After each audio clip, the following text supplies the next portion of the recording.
نحمده ونستعينه ونستغفره ونؤمن به ونتوكل عليه ونعوذ بالله من شرور أنفسنا ومن سيئات أعمالنا من يهده الله فلا مضل له ومن يضلله فلا هادي له ونشهد أن لا إله إلا الله وحده لا شريك له ونشهد أن سيدنا وحبيبنا وشفيعنا وسندنا ورحمتنا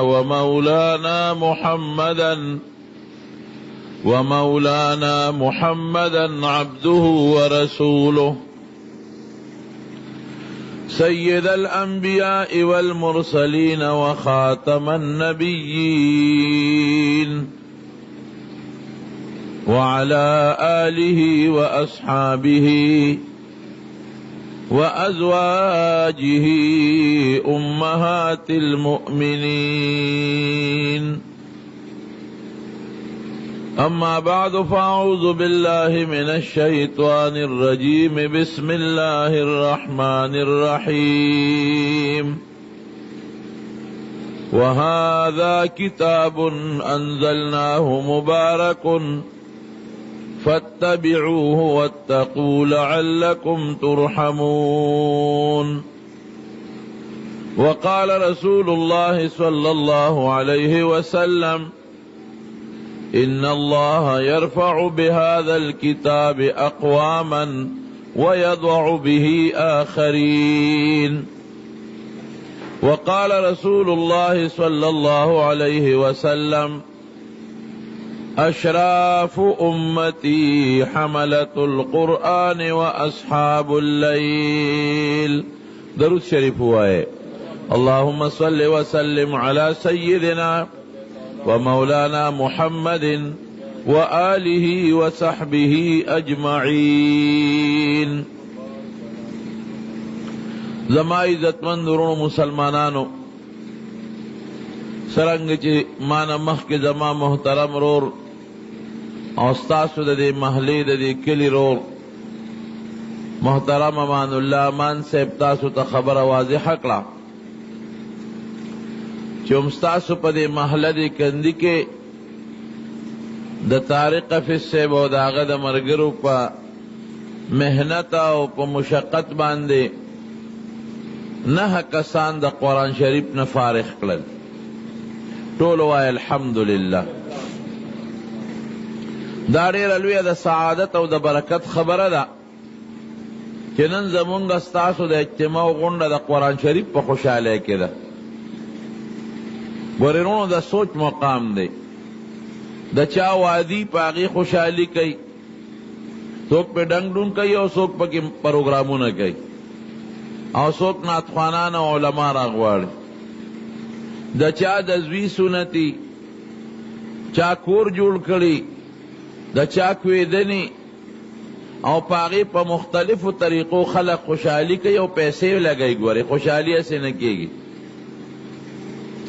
نن زمونږ استاسو دغه اجتماع د مرګرو چې دا کم محنت کړی دی او دا غونډه جوړه کړې ده دا په قرآن شریف خوشحالی ده خدای دې دا زمونږ استاسو نصیب کړي نو پا قرآن شریف کی سڑی دا خوشحالی اظہار کئی او دی وی زما بچی قرآن ازدہ کذا پہ خوشحالی کوم زما بچی قرآن شریف ختم کذا پہ خوشحالی کوم پیسے لگوم خیرات کوم مرگری را غنڈوم نو دا خدای پا کتاب او دا خدای پا خبرو چسو خوشحالی کئی او پاغی پیسے لگئی رونو دا دا دنیام گٹا دا او دا آخرم گٹا دا پدی اللہ خوشحالی گی نو چی او سڑے اللہ خوشحالی نو خوشحالی او خفگان دا اللہ پہ اختیار کے دے دا انسان بچرتم خدای خپن کی چی تز اللہ خوشحالوم اللہ بما خوشحالی او کدا اللہ خپکم نو مہلت پر آکی خو بیا بمی خپکی. نو زمونږ محترم رور زه خدا جان محمد خان محترم په دعوت باندې زمونږ دا رور ساجد خان کاکړ هغې ته ویلیو نو دوی په مونږ هم احسان وکړ. مونږه هم شکر گزار یو چې د دغه نیکۍ په مجلس کې او د قرآن شریف په دې خوشحالۍ کې دی مونږ هم شریک کړو.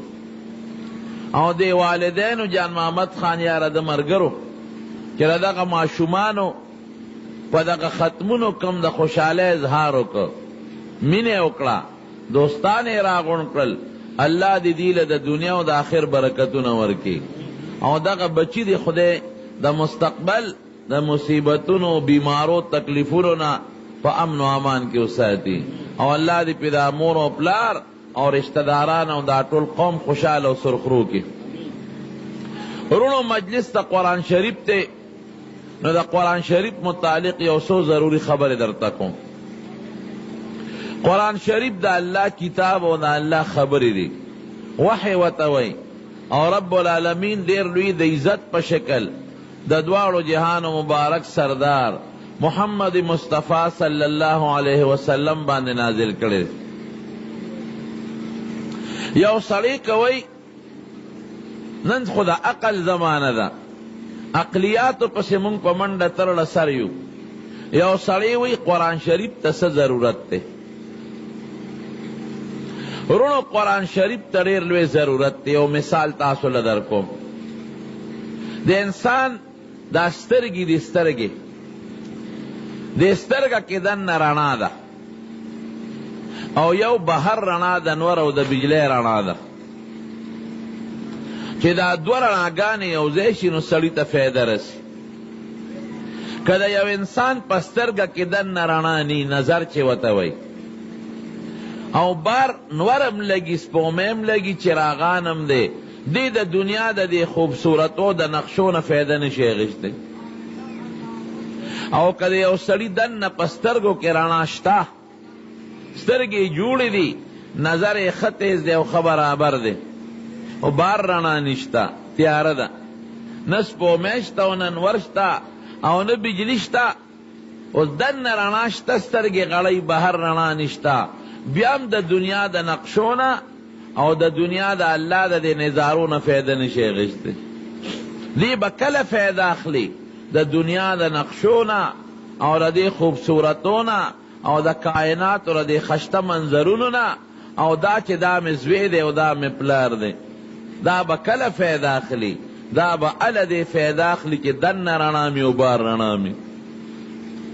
ما د یو حافظ نه تپوس وکړو، هغه په سترګو نابینا و. ما وی حافظ صاحب ته خو په دواړو سترګو نابینې، یو تپوس تنه کوم پړه دې څه ارمان دی؟ ما ته وی جیبه تپوس ته وکړم، وی څه ارمان مې نشته، خدای قرآن را یاد کړی دی او هغې تلاوت کوم پې ډېر خوشحاله، شاګردان مې خدمت کوي او مور پلار مې قدر کوي د قرآن د برکت نه. مې نه څه ارمان خو به دې وي؟ وی یو ارمان مې شته پړکې دا چې دا سور رنګ به څنګه او شین به څنګه، دا راته پته نه لګي. واقعي کلک او پوس خو په لاس معلومیږي، رکوټ پلن غټ دام په لاس معلومیږي، او د سړي اندازم پس आवाज معلومیږي، په غوږ به معلوم کې خو شین ستوي، سور رنګ ستوي، تور رنګ ستوي، او دا سینری ده او دا نقشه ده، دا به څنګه؟ دا لویه خبره ده. نو دننه رڼا د نظارو دپاره د دننه رڼا ضرورت دی. او که دننه یو د بار رڼا نی، هلکه نو خلک څونه بجلو والا پسې بیا کنزل کوي. د ده خو سترګې شته، دا بجلو والا پسې ولې کنزل کوي؟ وی ډغرې خرو نظر هم نه لګي، بجلی نشته، دواړه رڼاګانې یو ځای شو، سړی فایده اخلي. رونو دا د جسم، دارنګې د روح دپاره هم دوه رڼاګانې دي. یو د روح دننه خپله رڼا ده، خپله رڼا، او یو بهر رڼا ده. د روح دننه خپله رڼا څه شی دی؟ ادا چې د انسان روح جمدی وي، ولې د انسان وجود د جسم او د روح نه مرکب دی. نو روح پارچا کې شته، چې کم جمدی انسان روح پکې شته، او چې کم مړ شو روح تلا، چې روح پکې وي نو خلق کوئی پلان کې صاحب بالختم ورتا چي ایئر کنډیشنم ورتا آزادای په ثروت لاسونه میږدي او عزت او قدر هم کوي خو که روح تیوت نو بیا ورته خلق مړی وای بیا ورته نه څوک بالغ ږدي او نه ورته بیا څوک ایئر کنډیشن کولاوی او نی په کور کې هغه عزت او قدري بیا ورسره څه چل کوي څومره زر چې کیریږي خاورو ته سپاري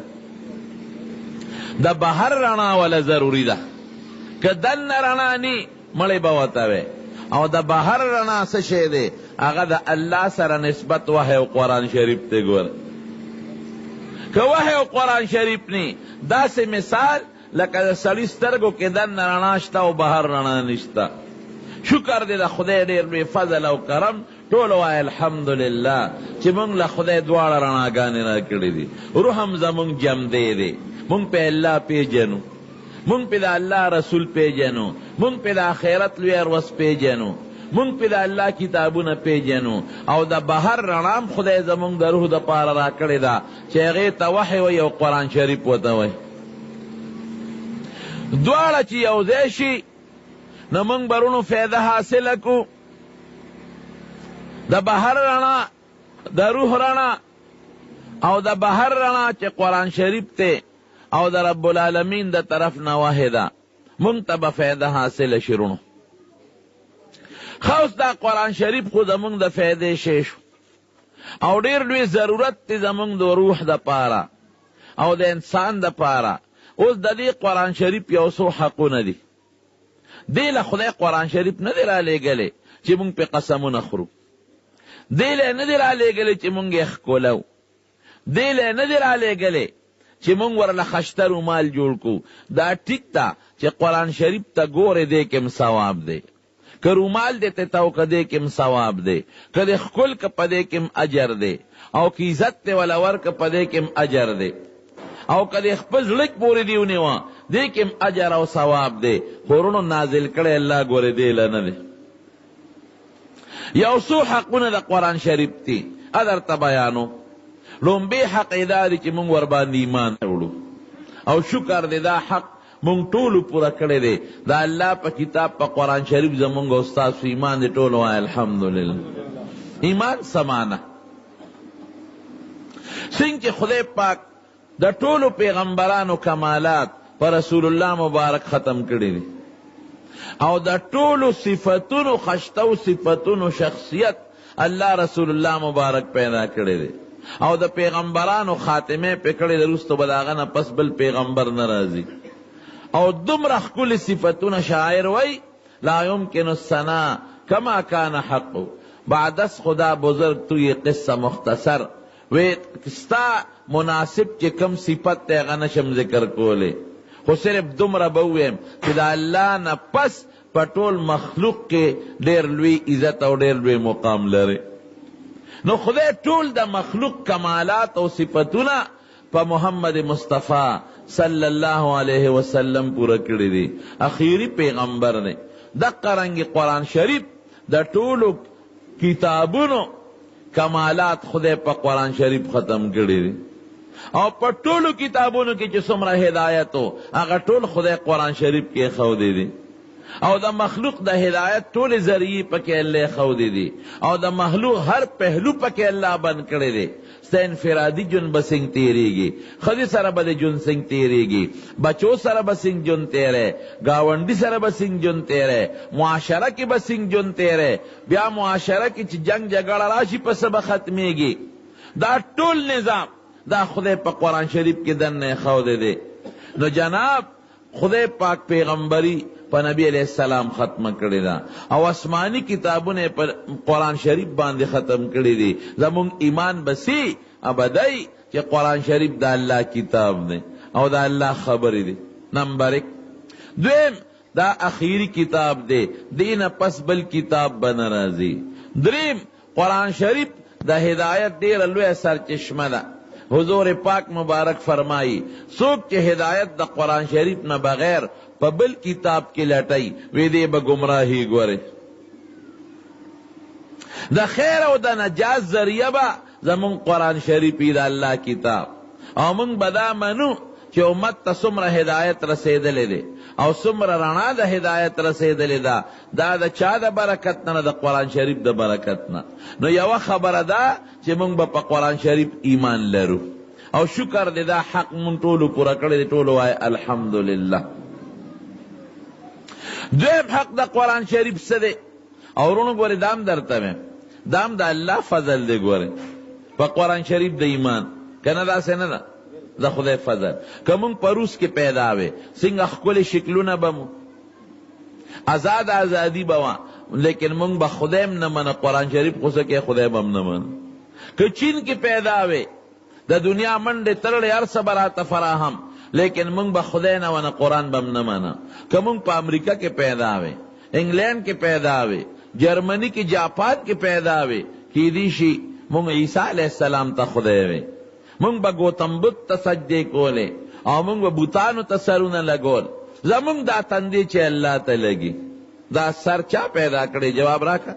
الله. او چا ته په سجده لګي؟ الله ته. دا د چا فضل دی؟ دا د الله فضل. په مسلمان وطن کې پیدا کړو او د مسلمان مور او پلار نه پیدا کړو او مسلمانه معاشره کې مسترګې غړولې دي او جماعت سره هم خوا کې نږدې کور دی او کور کې هم د الله قرآن پروت دی. دا د خدای فضل دی. ګورې رونو دا په تور شکل او په سپین شکل نه ده، دا د الله فضل او د الله کرم. یو سړي وینځه واغشته چې ذهن کې هم دا خبره کیني او وینځه نیک او د شپې عبادت کو پاسېده،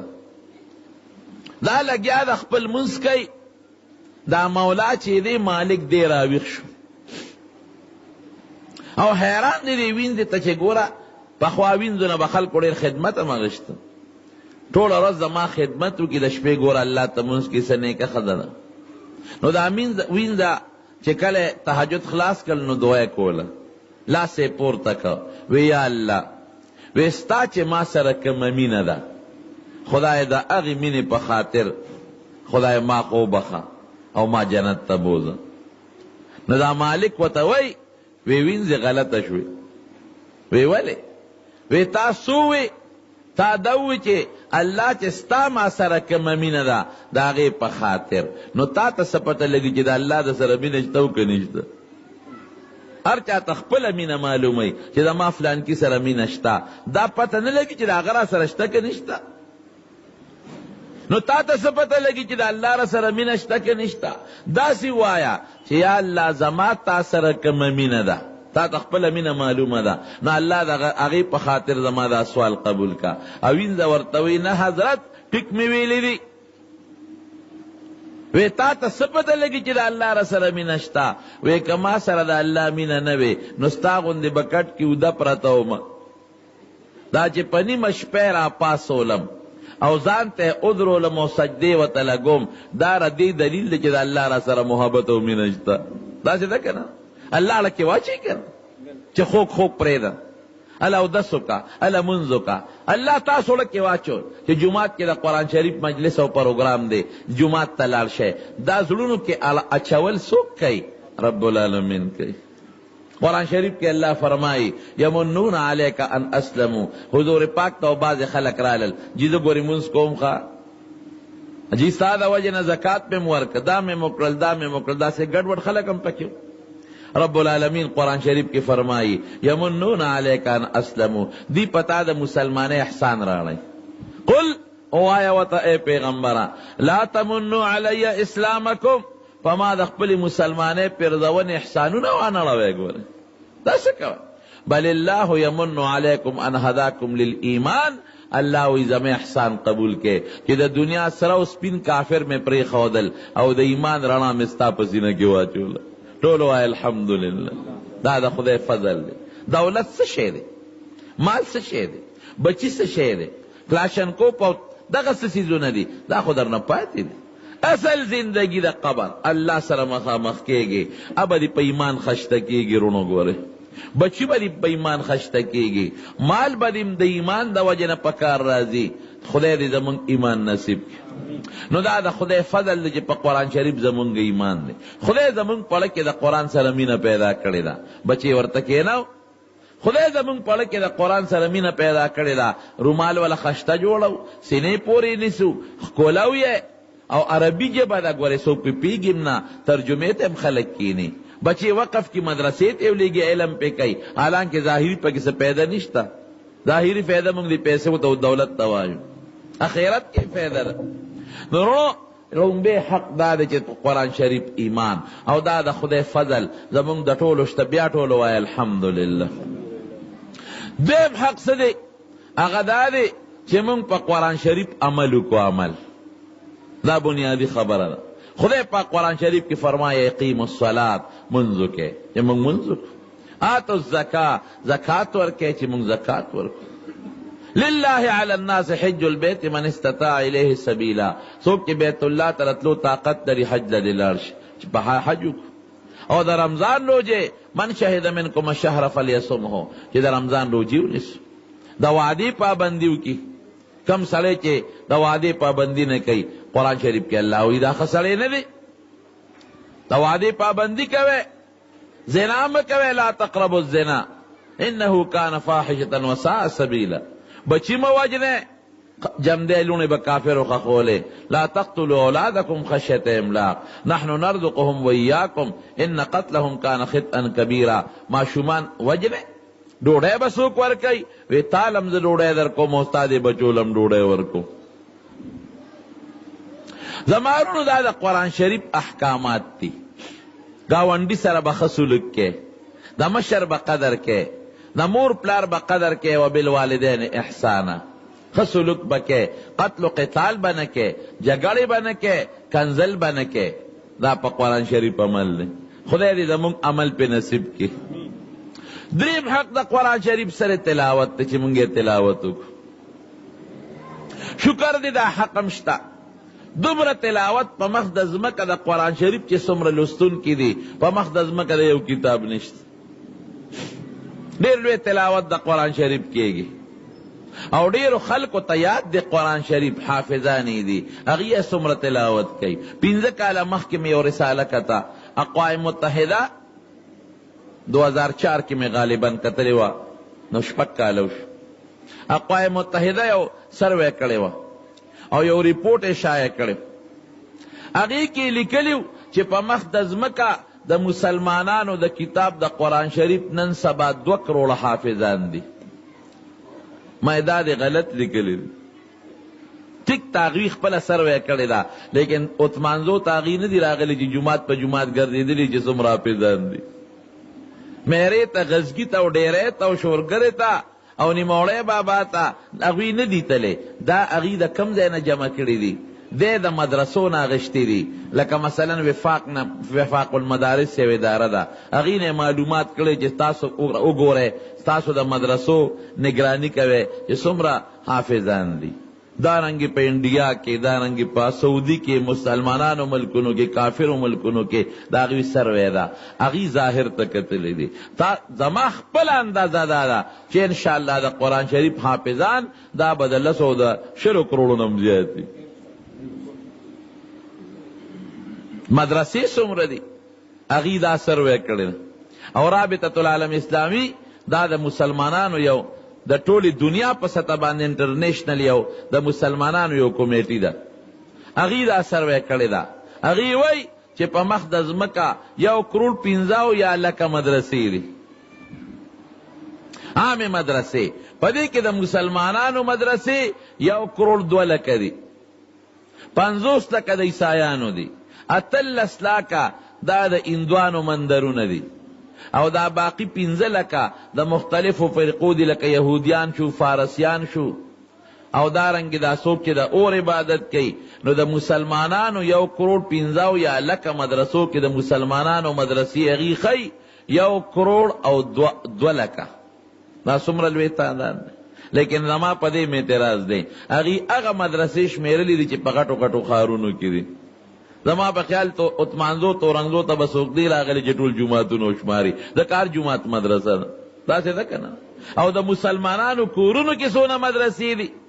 ستاسو په دې محله کې به دننه په دې کورونو کې د قرآن شریف درسونه کېږي که به نه کېږي؟ نو هر کور مدرسه شو که دا د شمیر نه زیاتې دي. رونو دا ولی دومره جماعتونه او دونه مدرسې او دومره حافظان د قرآن شریف دا ولی دا الله د مسلمان پړه کې د قرآن سره مینه پیدا کړې ده. ما یو کتاب کته مرحوم شاه فیصل د سعودي بادشاہ تیر شوی دی او بیا چا شهید کا د 12 کالو په عمر کې د قرآن شریف یاد کړم او د سعودي غوندې ملک بادشاہ دا عمر بشیر د سودان چې کم بادشاہ دی نیک سړی دی دام د قرآن شریف حافظ دی. د بادشاہانو په زړونو کې د قرآن شریف مینه الله چولې ده. او سخ کال زمون په مدرسه کې یو ماشوم حافظ شو. زه داسې حیران شوم ما ته مخکې نه پته نه وه. د طالبانو دستاربندیم کوله په هغه دستاربندۍ دوران کې مونږ ما ته چا ووایي چې یاره یو څو حافظان دي چې د هغې موکو مخکې نه یې ویلي مې ډېره ښه د هغې له رومالونه بندوبست شو چې کله م دستاربندي کوله یو رکوټې ماشوم و یاره ګمان کوم ډېره غلطي وشوه چې ما ته د عمر تپوس وکړه دا پلار نه چې د څونه عمر دی یا د 6 کالو یا د 7 زما په انداز هر سهار چې به زه مدرسې ته رالم نو پلار سره به ما ته به راغې دا لاس به یې راله ښکل کړ او غټ پټکې به مې ورته پلار والو ما دې پلار سره به ځي راځي چې کله حافظانو ته دستاربندي کوله هغه ماشوم یې راوست جړا راله روچت یې که په سټیج او په سټیج یې ودرو یا د 6 یا د 7 ګمان کوم چې د 7 نه به زیات نو. ورونو دا د قرآن شریف برکت دی که نه دی؟ وایه اوس شاه اسماعیل شهید رحمت الله علیه 6 گھنٹے کې قرآن شریف به ختمه 6 گھنٹے کې علماء په اعتراض وکړه وی 6 گھنٹے کې ته قرآن شریف ختمه 6 گھنٹے کې خو قرآن شریف حضور پاک مبارک نے او صحابی تپوس وکړه وی صاحب زه قرآن شریف په څونه عمر کې خلاص کړم. زموږ علما لیکي چې 40 ورځې کې به قرآن شریف خلاصې دی حق دی د تلاوت 40 ورځو نه که دې پس که نو حق دی دا نه بعضې علما وایي نه 7 ورځې کې به ختمې ځکه 7 منزلونه د قرآن شریف که 7 ورځې کې دې ختم نه که نو حق دی دا نه دا لږ سخت قول دی. او حضرت امام ابو حنیفه رحمت الله علیه ته منسوب دی او قول چې نه کال کې خلاصوه که کال کې دې ختم نه که نو حق دی دا نه که دا لږ آسان دی. څوک وایي میاشت کې خلاصوه که میاشت کې دې ختم ونه که نو حق دی دا نه که ځکه سپارې یې 30 دي. یو صحابي د حضور پاک نه تپوس وکړه وی زه زر زر لوستی شم وی ښه 7 ورځې کې به خلاصې وی حضرت د دې نه تیز لوستی شم وی ښه 3 ورځو نظر به قرآن نه ختمې هغه ډېر کوشش وکړه د 3 ورځو نظر یې وله د ختم اجازت ورنکړ. نو په شاه اسماعیل شهید صاحب خلکو اعتراض وکړه وی ته 6 گھنٹے کې ختمې حضور پاک خو صرف یو صحابي له د 3 ورځو اجازت ورکړی دی د 3 ورځو نه د کمې چالم نه دی ورکړی. هغه وی داسې کار دی چې زه به قرآن شریف درته شروع کم او تاسو ورته غوږ کښېږدئ که مې ختم که ټیک که نی نو ستاسو خبره ټیک ته بیا به دا دعوه نه کو. د دهلی په جامع مسجد کې ورته علمام کېناستل او قاریانم حافظان چاته چې یاد و هغې ورته په یادو غوږ کېښو او چاته چې یاد نو هغې قرآن شریفونه راواغېشتل. د مازدیګر منځ شو او د الحمد نه شروع وکړه او ماښام بانګ یې نو ویلي چې والناس دی قرآن شریف ورسو ټول وایي الحمدلله. دا د قرآن برکت شو که نه شو؟ یو ځل په یو مجلس کې په لاره روانو مولانا عبدالحی صاحب رحمه الله یو خبره وکړه وی مونږ سره په دې مجلس کې داسې کس شته چې هغه د مازدیګر او د ماښام په منځ کې قرآن شریف ختمولی شي. خلکو یې صاحب دعوه دې ډېره مضبوطه وکړه. دا څوک دی؟ شاه صاحب ته اشاره وکړه نو مازدیګر مونځ یې وکړه او بیا روانو په سفر او د ته وی شاه صاحب دا تلاوت د شروع کا وی یو بل کلی ته د ماښام مانځله لا نور رسېدلی چې قرآن شریف یې والناس ته ورسو. دا کرامت دی د بزرګانو. دا خدای پاک بعض انسان ته اسانه کی لکه حضرت داود علیه السلام متعلق قرآن شریف کې راځي او حدیث کې مرازي الله ورته د زبور لوستل اسان کړي او ډېر ښکلی اواز داود علیه السلام له الله ورکړی. رب العالمین قرآن شریف کې فرمایي چې داود علیہ السلام به تلاوت کو نو مارغانو به مور سره لګیو اوازونه به کول او د غرونو به مور سره اوازونه کول یو چغار به ورسره او داسې ورته حضور پاک فرمایي د زبور وینا الله آسانه کړې وه وی چې سا چاته وی چې په دې اس باندې زین واچوه دا راته برابر کا او زه پې سورېږم چې په سفر روان شم نو چې سړي به زین را واغېسته او اس به زین کو نو ده به بیا زبور خلاص کړی دا هغه ته الله آسانه کړې وه او حضور پاک مبارک چې آواز به خشته وی لکه تعالی خو خدای پاک داسې ښکلی آواز در کړی دی لکه د داود علیه السلام د آواز په شان دی. نورونو د قرآن شریف لوستل دا مستقل حق دی او د مسلمان پړه کې خدای پاک دا مینه پیدا کړې ده نو چاته خدای پاک یادولو مینه پیدا کړی دی یادی او څوک لګیا دی په قرآن شریف کې دنې تلاوت کوي څومره تلاوت د قرآن شریف کېږي ځای ووایه بمخ د ځمکه داسې کتاب شته د قرآن نه ما سوا چې دونه لوستلی کېږي لکه زموږ قرآن نشته په جوماتونو کې سار مازدیګر په مدرسو کې د حفظ مدرسو کې دورونه څومره دي په کورونو کې جینکې څومره دي په تلاوت کې قسم دی چې د دنیا خشته ښکلې نعتخواني او یو نعت یو ځل وی او دوباره وی او بیا په درې باره وی خلق وی لکه امان الله امان صاحب چې د بل نعت تم یاد دی او که دا یو دی راټینګ کړی لیکن د قرآن شریف یو صورت تلاوت یو سړی کوي او دوباره کوي او درې باره کوي چېرته څوک پې تنګ شوي دي منافق که بیا پې تنګېږي مسلمان به پې نه تنګېږي خوند به ورکوي د روس بادشاه خروشیف دا خروشیف تلو مصر ته هغه زمانه کې د مصر بادشاه جمال عبدالناصر جمال ناصر به ورته خلکو نو دا یو مشهور قاری تاسو به نوم اورېدلي قاری عبدالباسط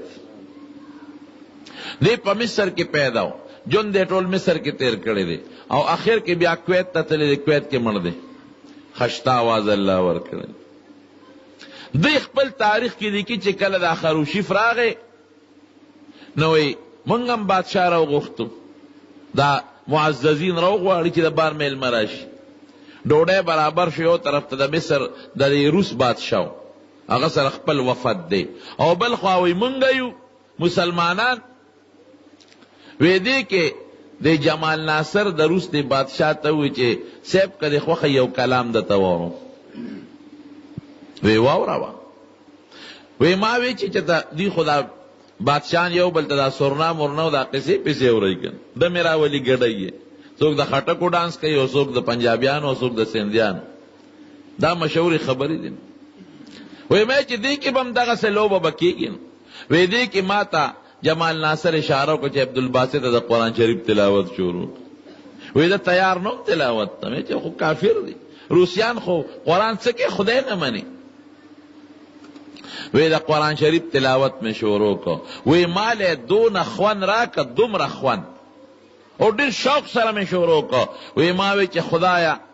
نور کله هغه خلق ستا تلاوت اوري چې ایمان په دې قرآن وی او نن هغه خلق ستا قرآن اورېدو ته متوجه دي چې دا قرآن خو څه کوي چې خدای هم نه مني ډیر په شوق مې وکړه وی جړا راله وی په جړا کې مې आवाज بند شو تلاوت بند شو وی چې مخامخ مې وکتل وی د روس هغه بادشاه خروشیف او د هغه چې څومره وفد د ټولو جړل وی بیا د جمال ناصر نه تپوس وکړو چې دا څه شی ته ممته و دی خو زمونږ په دې اړه کې دننه داسې لارې پیدا کړې په معنی هم نه پوهېږو چې دا څه دي خو دی خو زمونږ دا زړونه بل شان کړل دا څه شی دی وی چې دا زمونږ قرآن شریف دی او دا زمونږ رب چې مونږ په ایمان لرو زمونږ په ښکلي پیغمبر زمونږ د هدایت دپاره نازل کړی دی نو قرآن شریف په کافر هم ګوره اثر کوي حضور پاک مبارک چې به کله تلاوت کو کافران به راتلل ودرېدل به ورته تاریخی خبره حضرت ابوبکر صدیق رضی الله عنه د مکې کافرو تنګ کو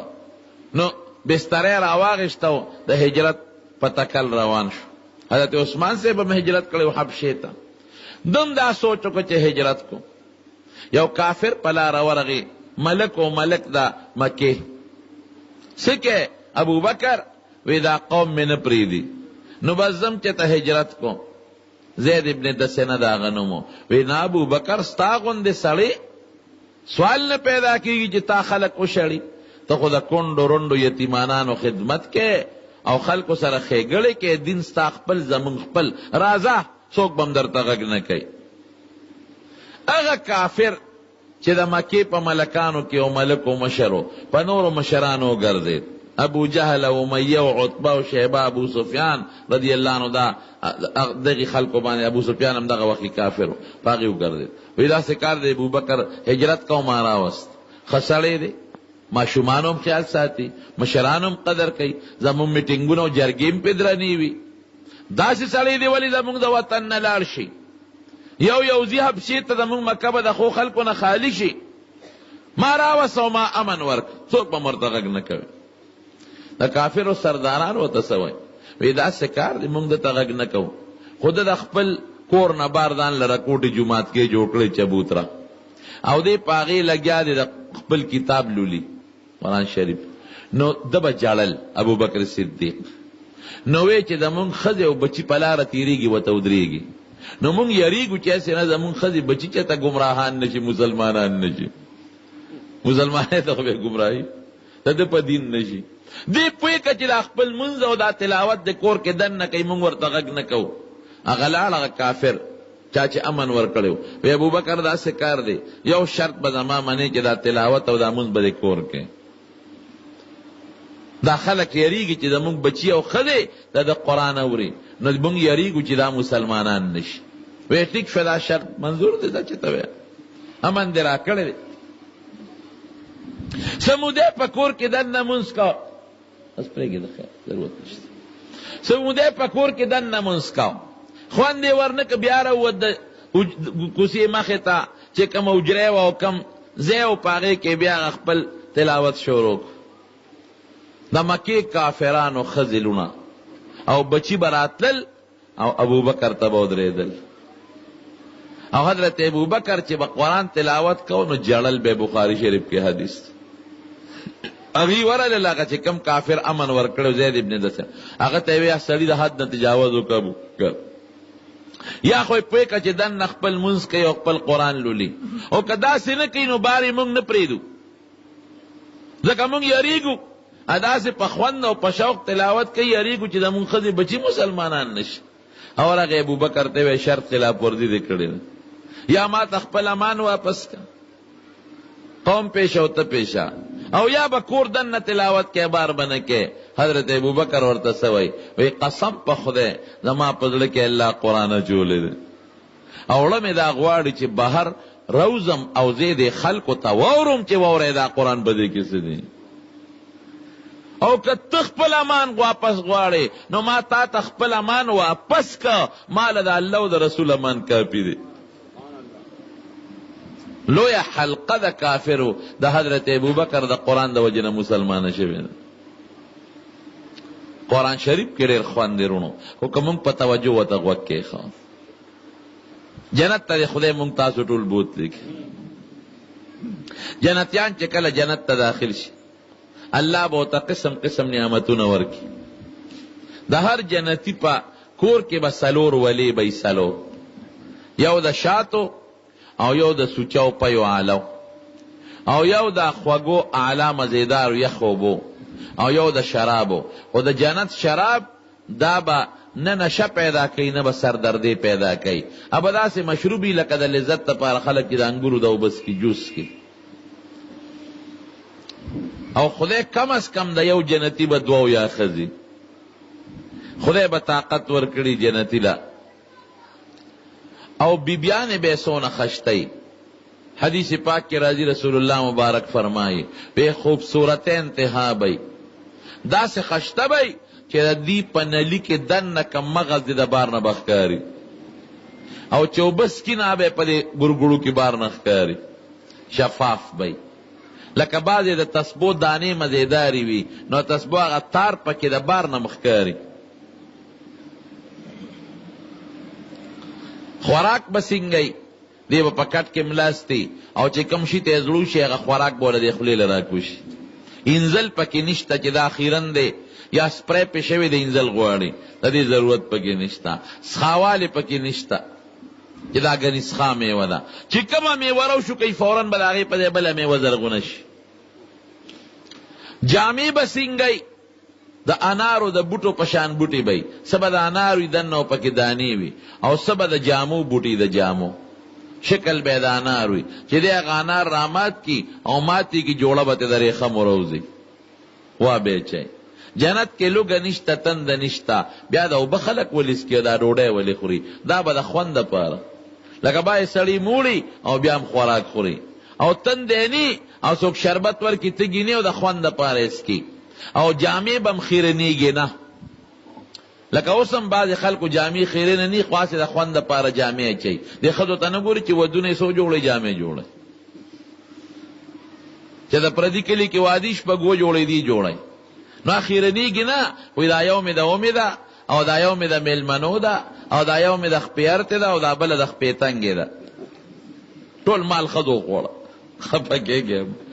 د سړي خپل وادي یو جوړه ځان نه جوړه کړي او د ښځې بچه ته پردي قام کې وادي هم بله سپېنځلس جوړی ما تپوس وکړم دا ولې زما یو ماشومه لور ده څو جوړې مې بچې را دومره جوړې څه کې یو کاپي ده که نه ما ته بابا دا یو چې واغوندم نو ایسار له بیا دا ناغوندم خلک ګوي چې دا خو یې پرونه چولې ده مطلع یو لیش دی په دې پوهېږي د ښځو دا یو عادت دی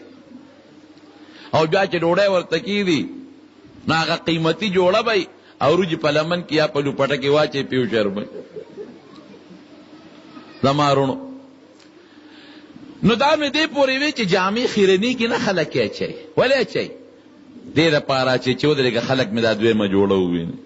دا درېیمه مې وویني لکه دا د ښځو عادت دی نو جنت کې به هم جامې خیرنېږي نه د خوند دپاره به یې خلک اچوي.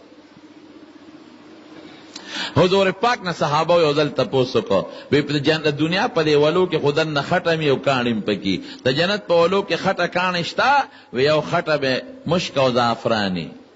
او کاڼي به زمرد هیرې لال جواهراتي دا به د جنت په ولو کې دننه وی دوړه پکې شته وی یو دوړه م پکې شته خو هغه دوړه هغه خوره به زعفراني نور پکې نشته او رڼا به جنت کې نور نشتا او شپه پکې نشتا همیشه بروځي غم پکې نشتا تکلیف نشتا یو بل سره بغض حسد نشتا ټول بداسي لکه د انسان یوړو او چې څه پکې غواړي ملاویږي ولهم فیها ما تشتهي انفسهم ولکم فیها ما تدعون څه غواړي وړه کې د څه تیریږي هغه به ملاویږي. نو زمونږ طالبان خصوصا د افغانستان بعضې ملکو علاقو او زمونږ د پاکستان د بعضې قبایلي علاقو طالبان هغوی د نسوارو بلد دي وی جنت کې به نسوار ملاویږي که نه برغی پکې شته د نسوارو د ټکولو که یا هغه ټکېدو والا سټکي والا مشین یو ځل اخبار لیکلي په 400 کې دروازې 15 منه نسوار خرڅېږي ما د چا هغه اخبار د طنز نه وخو وی تاسو کلي کې خو 15 منه خرڅېږي مې بنوالو نه هم تپوس وکړه هغوی پکې لاچي او بادام اچوي لاچي او بادام یې په سوټو او شرمول نسوار خو سوټه ده ما نه طالبان تپوس کړي ورته اکثر هم خفه کېږي ما تاسو کې هم بعضې بی نسوار ښه شی نه دی نو طالبانو څه دم د سره نشته د نسوارو چې راته وښیي چې مونږ پې خدای د نسوارو نه واړئ ما سره داسې دم دی چې هغه دم د استعمال که بیا به نسوار نه کوي بیا څه شی دی مې د چرګې سوټي ته ګوره که دغه شی دی خولې نه چوتو کې دغه شی ته جوړ شو دغه سوټه د سړي په خوله کې پرتی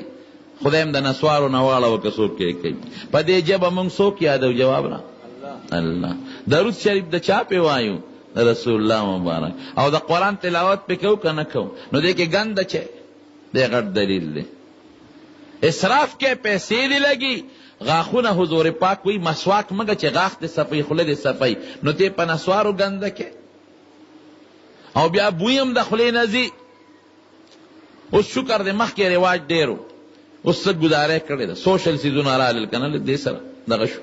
غټ غټ ډبي به جومات مخې ته به لاول ډبې راویسته نو د سپلای کې به ومنډه د جومات به ما د یو سړي دا نسوار څنګه دي مې دا خو ستا د دلیل نه پته ولګېده ستا نه پته ولګېده چې ښه شی نه دي ویې څنګه مې دا یې سپلای کې ولې ومنډل خو جومات ته د وړو نو که نه نو ښه شی نه شو که نه زما وروڼو نو طالبانو یې نسوار به پکې که نه ځکه لکه چې څه تېرېږي جنت کې میلاویږي نه جنت کې به ګندګي نه قڼه شته نه سترګو چخه شته نه لاړه شته او نه پکې دا ګنده څیزونه شته ښه زړه کې به د دې سوال نه راځي ستا زړه کې بعضې څیزونه به تېرېږي نه لکه د یو سړي پلار په دوزخ کې د کافر دی دا زړه کې به دا نه راځي چې دله سپارش وکړي حضرت ابراهیم علیه السلام پلار دی آزر دی به فرشتې جهنم ته روان کی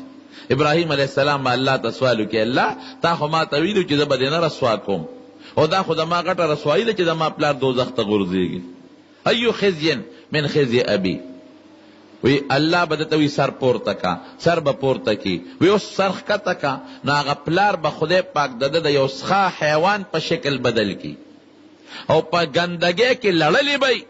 دی به ترې نفرت وکړي ابراهیم علیه السلام وروستو به شي فرشتې به یې د خپو نه ونیسي او په دوزخ کې به یې وغورځوي دونه نفرت به الله د ابراهیم علیه السلام د آزر نه د پلار نه پیدا کړي چې دی به بیا سوال نه کوي چې خدای جنت ته یې بوځه نو بعضې څیزونه به د انسان په زړه کې نه تېرېږي لکه د بچي پیدایش چې زما زوی دې وشي دا به د چا په زړه کې نه راځي پردی ښځې ته کتل پردی ښځې ته نظر کول دا به جنت کې نه راځي نورونو جنت کې به خدای دې مسلمانانو له او نیکانو له بالخصوص د داسې نعمتونه ورکي ما لا عین رأت ولا اذن سمعت ولا خطر على قلب بشر نه غوږ اورېدلي نه په سترګو لیدلي کېږي او نه چا زړه کې تېرېږي خدای دې زمونږ او ستاسو نصیب دا جنتیان به خدای پاک یو ځای کې راغون کی الله به دې تپوس وکړي جنتیانو څنګه یې خوشحاله یې که نه او الله خوشحاله یې څه زړه کې ارمان ارزو شته نه الله خو چې څه غواړو میلاویږي او ګورې د جنت جون د دې نه اندازه ولګوي چې جنتي به هر وخت د الله میلمه نو د کور ډوډۍ بل شانتي او د میلمستیا بل شانتي نزلا من غفور الرحیم او میلمستیا بیا د چا د الله نو چې همیشه میلمه او د الله میلمه نو خوراک به څنګه دو نمبر مسالې جنت کې نشته ښه او نه پکې دا پایو ګډونو اوبو والا پیشتا صفا سیزونه به ایک نمبر دا الله میلمه به جنتیانو پړم سارمان شتا نه الله خو چې څه تېرېږي میلاویږي وی نه یو خوشحالي پاته دی به سوچ کې چې بسي نو رب العالمین به ورته وي چې خدای خوا ګوره نو دی به څوک د نور په ممبري او څوک د زمرد او د قسم قسم جواهراتو په کرسو بناستی نو دی به وګوري نو الله به وویني الله به خپل دیدار وکړي وجوه یومئذ ناظرة الى ربها ناظرة الى ربها ناظرة خوشحاله به الله ته کتونکي وی یو روایت کې زر کال دی بلکې او یا زره چې او یا زره کال په جنت کې چا خوشحالي تیره کړي د الله په دیدار کې به دونه خوندي چې د الله د یو سیکنډ د دیدار د وجې نه ورته خوشحاله یېري شي الله دې زموږ نصیب بیا به الله راجمه کې څه موده پس بیا به جنتیانو پړم سارمان شته که نه نه الله بس هغه ستا دیدار پاتې و هم راته شکر دې میلاویږي نه ګور یو خوشحالي بله شته الله هغه بسي وی ښه غوږ کېدی نو الله به ورته په خپل شان لایقه د قرآن شریف تلاوت شروع هغې کې به دونه خوندي چې د دې نه مخکې څونه خوشحالي په جنت کې تېره کړې ده یېره به شي دی دونه خوند به او چې کور ته راځي د الله د اواز هغه ګونج به په دې غوږونو کې پروت دی او دا به تمنی چې خدایا دې خدا خوند به بیا کله میلاویږي نورونو قرآن شریف خو زمونږ د حضور پاک په امت دپاره نازل دی د آدم علیه السلام او د موسی علیه السلام او د عیسی علیه السلام د امت دپاره خو نه دی او نور کتابونه لیکن تلاوت به الله پاک ټولو کوي ګوره هم به آدم علیه السلام او موسی علیہ السلام عیسی علیہ السلام د هغې امتیان به وري نو که قرآن شریف کې خوند نو د یو نعمت په حیثیت به الله په خپل ذات پاک لایقه شان سره په جنتیانو ولې تلاوت کو تلاوت د قرآن شریف حق دی رونو خامخا کوي بعضې ملګري به وایي ما له قرآن شریف نه راځي په ناظره نو سوره اخلاص خو ستاسو له ټولو یاد دی که نه پېژنئ سوره اخلاص قل هو چې تاسو ورته وایئ مانځه کې لولئ دا لولئ درې ځله چې چا ولوستله رب العالمین د قرآن شریف د پوره ختم ثواب ورکوي. 10 کرته چې چا ولوسته الله ولا جنت کې محل جوړوي. لولی به کنه انشاءالله دا خامخا چې کوم ځای قرآن شریف لوستل کېږي هغې ځای کې برکت وي، په هغه خلکو د الله مخصوص رحمتونه نازلېږي. د حضور پاک یو صحابي دی حضرت اسید ابن حضیر رضی الله عنه، کور کې دننه د قرآن شریف تلاوت کو، نو یو غټه کوټه او پخوا به په دې کوټو کې خلک په خپله مسیدل ساري ویم پکې تړل، اسې په کوټه کې تړل چې دا به تلاوت کو، اس به ټوپونه وال چې تلاوت به بنده او داس ټوپونه بغله کېدل. سار وختي راغی وی چې تلاوت میں بس کا بار روتم د دروازې مخې ته چراغان دی، دا بلفونه چې تاسو لګولې دي داسې چراغان دی او پړقا پړقي د اوریا د راښکته شوي. سارے حضور پاک تعالی وی او سیدا وی ولې د تلاوت بندو وی سیب هغه اس به ټوپونه جوړ کړل او یاریدم چې اس نه پړې وشلې زما په ویخ پې کې نه رخ پوته مې زویودو وی سیب تلاوت مې بند کړ. وی چې بار روتم د دروازې مخې ته اوریا د راښکته شوي ده او خشتخ کل چراغان دی او نورانیت دی. دا څه شو؟ وی دا فرشتې وی چې ستا د قرآن شریف اورېدو له راغلی نورانی شکل کې تولیدې. وی زما د قسمی که تا تلاوت نو بند کړي دا به همدقسې موجودې وي او د دنیا د مخلوق به لیدلی وي. نو اوسم فرشتي وي د قرآن شریف د تلاوت دپاره، خو هغه صحابه د کرامت خاوندو هغې به لیدلې او زمونږ هغه طاقت نشته نو مونږ یې نینو. تلک السکینه تنزلت بالقرآن حدیث پاک کې راځي.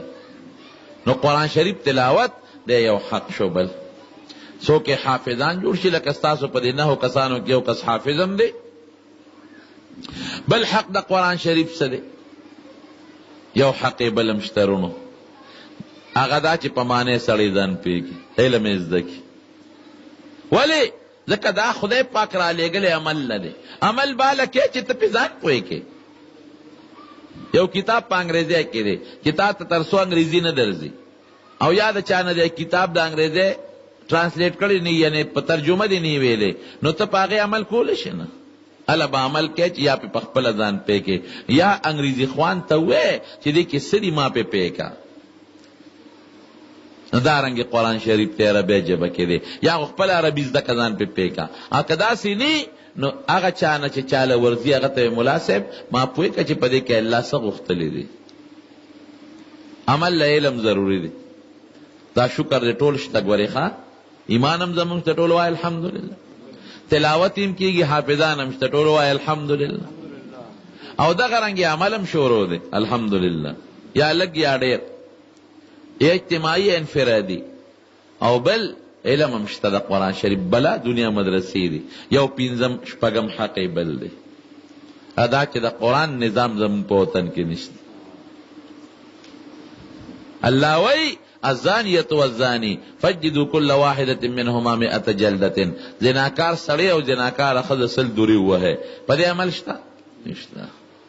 بل دی وی السارق والسارقة فاقطعوا أيديهما. غل چې غلو کي یا غله لاس ته پرې کړي، شته په دې عمل؟ نشته. داسې نو نشته دی. نو خدای پاک دې زمونږ په وطن کې د قرآن شریف د اخیري حق چې د قرآن شریف نظام دی دا د الله نافذ.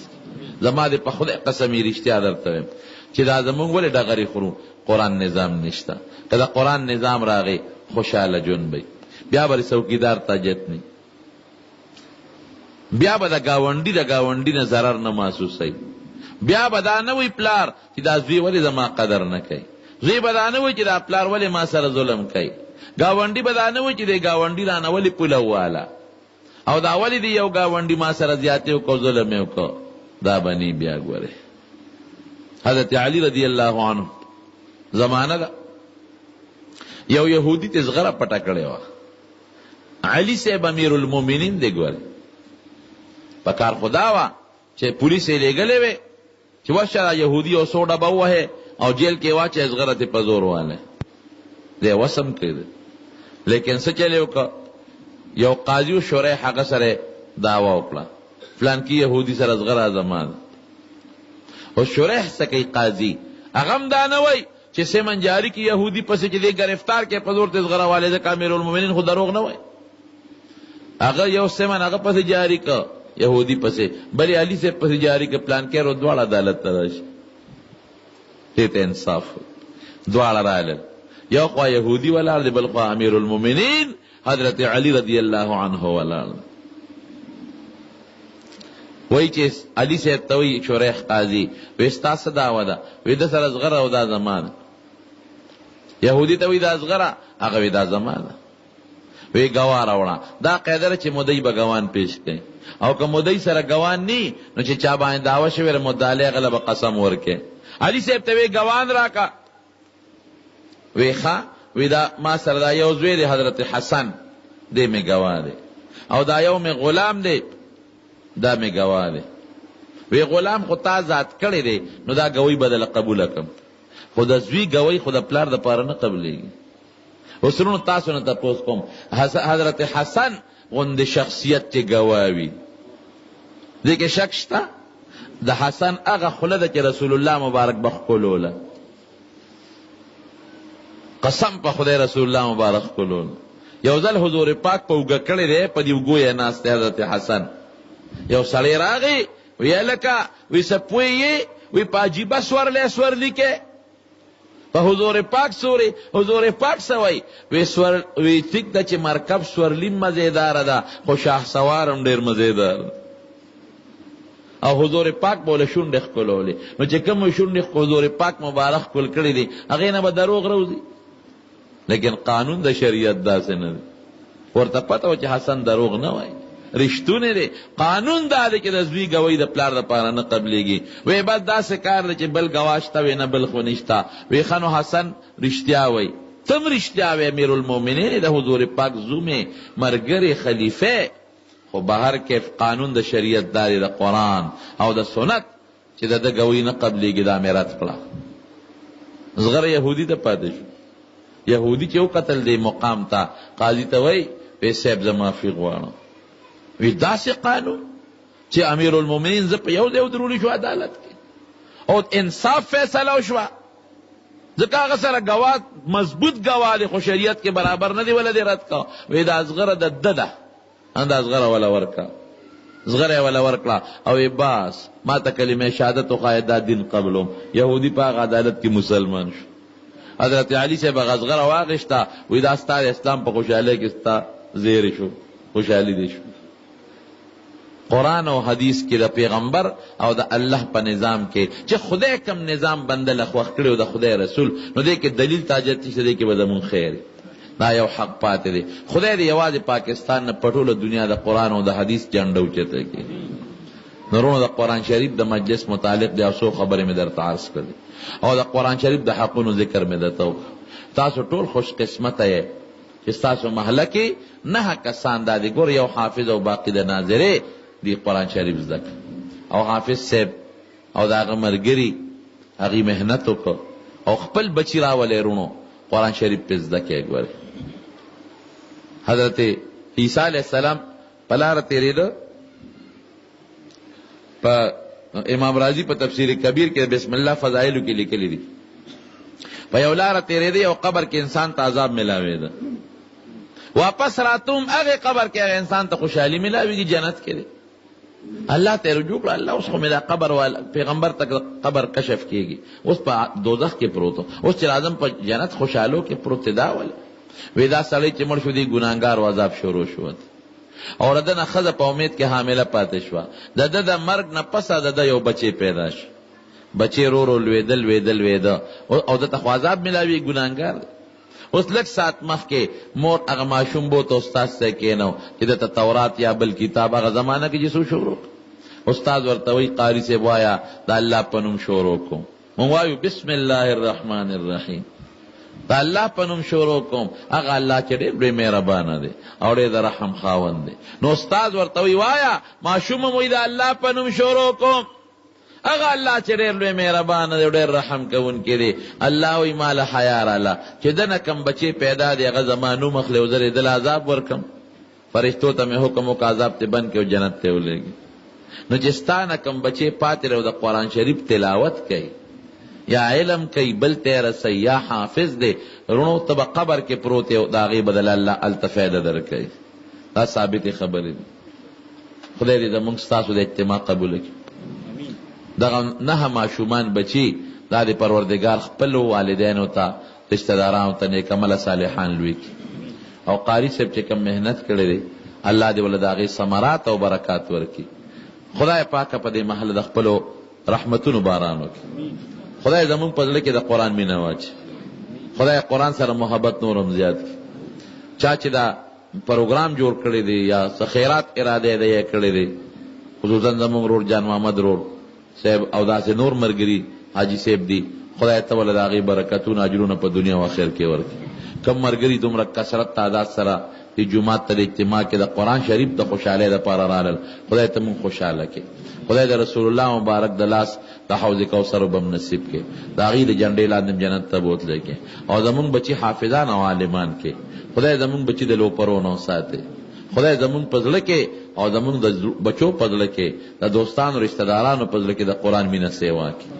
خدایا زمونږ مشرانو بخې، څوک چې جمدیري سپینګیري مشران ته دراز عمرونه نصیب کړي. او زمونږ او زمونږ کشرانو ته د اسلام او د ایمان هدایت نصیب کړي. خدای زمونږ په عمرونو کې برکت واچي، رزق کې برکت واچي، اولاد کې برکت واچي. خدای که څوک مریضان یې کورونو هسپتالونو کې ته ول شفا ورکړي، د دنیا او د آخر خیرم نصیب کړي. دا جومات چې د چا ځمکه ده او چا پکې آبادي کړې ده او څوک پکې محنت کوي او څوک د بجلی بل ورکړي، خدای ټول لا دې اجرونه او برکتونه په دنیا او آخرت ورکړي. بیا د سوال کو زمونږ حاضره جمع قبول کړي